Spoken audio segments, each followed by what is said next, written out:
So, what do you think of when you think of the divorce process?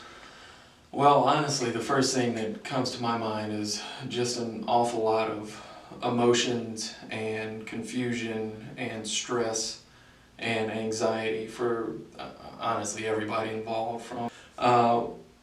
If the other side has an attorney, are there 100 million subtle and nuanced ways for that person to get over on somebody who does not have an attorney?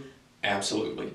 And you'll be oblivious to that, so you really would have to have a great deal of faith in sort of the neutrality of the other attorney, which is an absurd thing to put your faith in. Like, attorneys are zealous advocates for their positions. So if that's your circumstance and you definitely need an attorney, there's a lot of great things they can do for you. One, they can help you see the situation for what it is. A lot of times people, clients, moms, dads, whoever, they come in and they're so agitated because they feel like they've been mistreated or exploited or in some way that in the context of that relationship was significant, but in the context of a dissolution of marriage is completely irrelevant. For example, adultery or whatever, those are the sort of common things.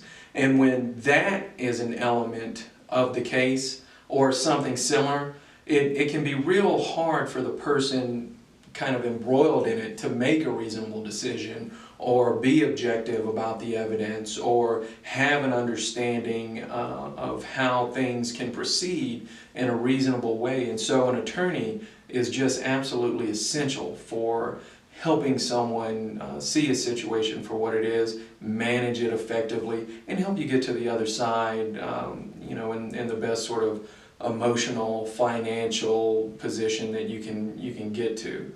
And you guys at the Johnson Law Firm are just top notch at that.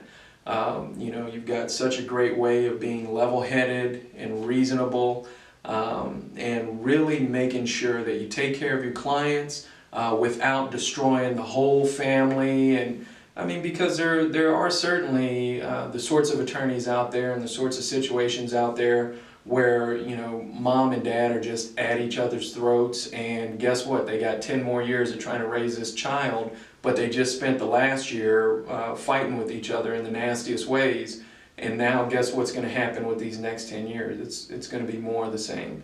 So you guys do a wonderful job of sort of keeping a lid on things as far as that goes, and helping these people move on with their lives in a reasonable way without turning it into a miserable experience. That's something I really like and admire about you guys. Mm-hmm. And so what type of, who would you recommend needs an attorney going through a custody or divorce matter?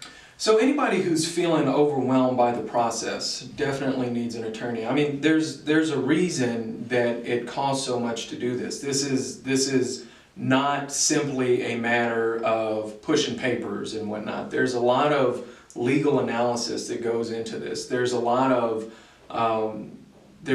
nuance. There's a lot of subtlety that goes into all of these things.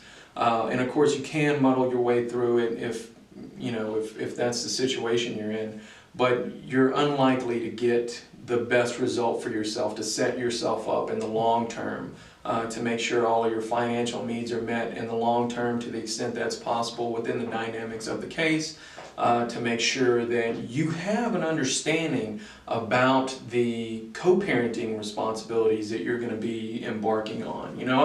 The difference between co-parenting and parenting is night and day. These are two completely different things. In many families, you arrange yourselves in such a way where one parent, has got a particular to-do list as it relates to the kids. The other parent has a particular to-do list as it relates to generating income for the family or going grocery shopping or whatever. And now that's all going away. So an attorney can really help you understand what's changing, why it's changing, tips, tricks, strategies for helping you manage all of these new jobs that you're going to have moving forward. And at the same time, helping you maintain your own internal sense of balance and stability so that you're not out there violating protection orders or getting protection orders or doing goofy things that a lot of us are sort of inclined to when we're feeling overwhelmed or frustrated by a process that is just so foreign. So anybody who may not be intimately familiar with the whole process, an attorney is a great idea.